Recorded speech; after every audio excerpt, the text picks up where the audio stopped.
Ang Ginoo maanaa kaninyo. Ang santos nga ebanghelyo sumala ni San Marcos.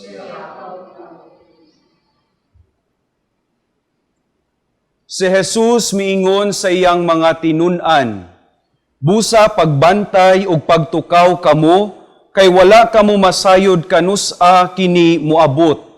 Sama kini sa usa ka agalon nga mupanaw sa layong dapit.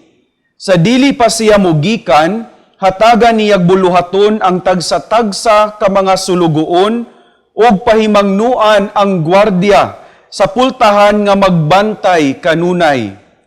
Busa pagtukaw kamo, kay wala ninyo hibaloi kanusa ang agalon mo pauli, sa hapon ba, sa tungang gabi ba, o sa dili pa ang kaadlawon, kun sa buntag ba. Kun mokalit siya pag-abot, kinahanglan nga dili kamo niya hikaplagan nga mga tulog. Ang gisulti ko kaninyo, gisulti ko usab sa tanan, busa pagbantay kamo. Mga igsuon, ang ebanghelyo sa Ginoo. Mayong adlaw kaninyong tanan, mga igsuon. Karon mao ang unang Domingo sa Adbiento. Tuguti ako pagpaambit sa akong kaugalingong kasinatian sa pagpangandam, isip atong sinugdanan sa atong pagpamalandong karong Domingguha. Mga igsuon, sa kadaghan na kayong kahigayunan, isip usa ka pari, isip usa ka relihiyoso, ako natahasan nga mangandam sa mga dagkong kasaulugan sa among parokya o sa among congregation. Mga igsuon, sa akong pagbalik-tanaw sa maong pagpangandam o sa maong kasaulugan, kasagaran akong makita sa akong kaugalingon nga ang akong kusog og panahon nahurot sa pagpangandam, nga pag-abot mismo sa adlaw sa kasaulugan, kapoy na kaayo. Nga sa mismong adlaw sa kasaulugan, mga igsuon, wala na ko'y laing gusto kundili mahuman ang maong adlaw aron makapahuway na, makatulog na og tarong ug hayahay na pagbalik ang among pagbati. Mga igsuon, maupod kini ang atong hinumduman sa panahon sa Adbiento. Nga ang Adbiento dili pa mao ang Pasko.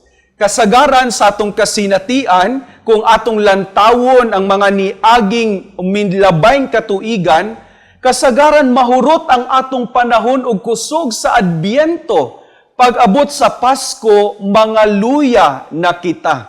Nga ang Pasko, nga imbis magsugod sa December 25 hangtod sa first week of February, mahimo na lang usa ka adlaw, duha ka adlaw, kay gipangkapoy na, mga igsuon.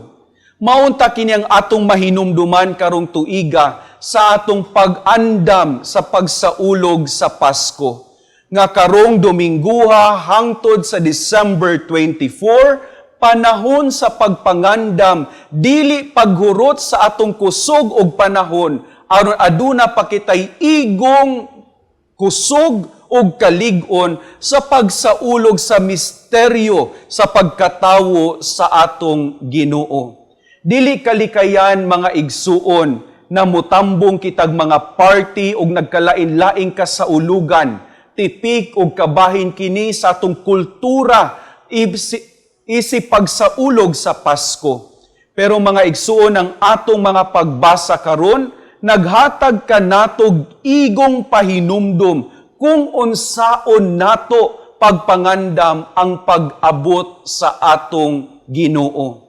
Una, atong paningkamutan nga sa espirituhanong pamaagi, atong mahilinya pagbalik ang atong kaugalingon sa buot ipabuhat sa Ginoo para kanatong tanan. Mga igsuon, makapangutana kita, unsa may pasabot sa pag-abot sa Ginoo sa atong kinabuhi?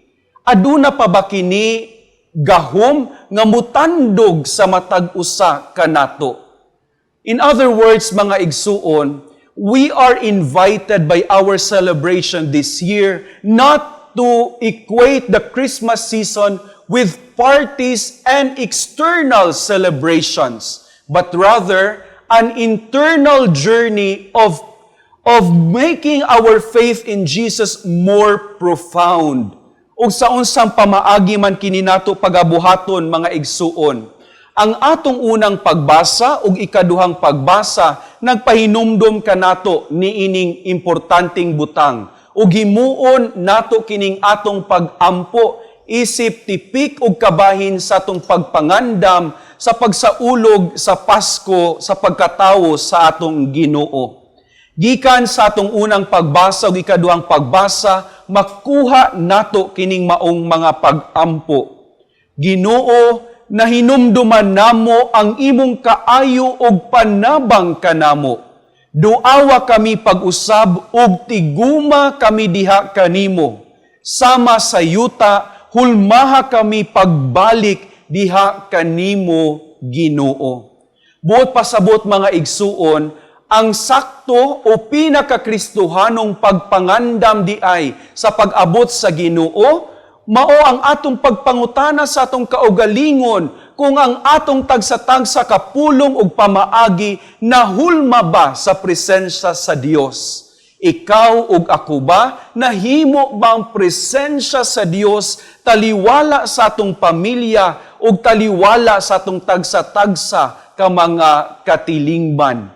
Kini, mga igsuon, kung atong matubag ug mapamalandungan sa matinud-anong pamaagi, magdumdum kanato sa Kristohanong pagsaulog niining panahon sa Pasko.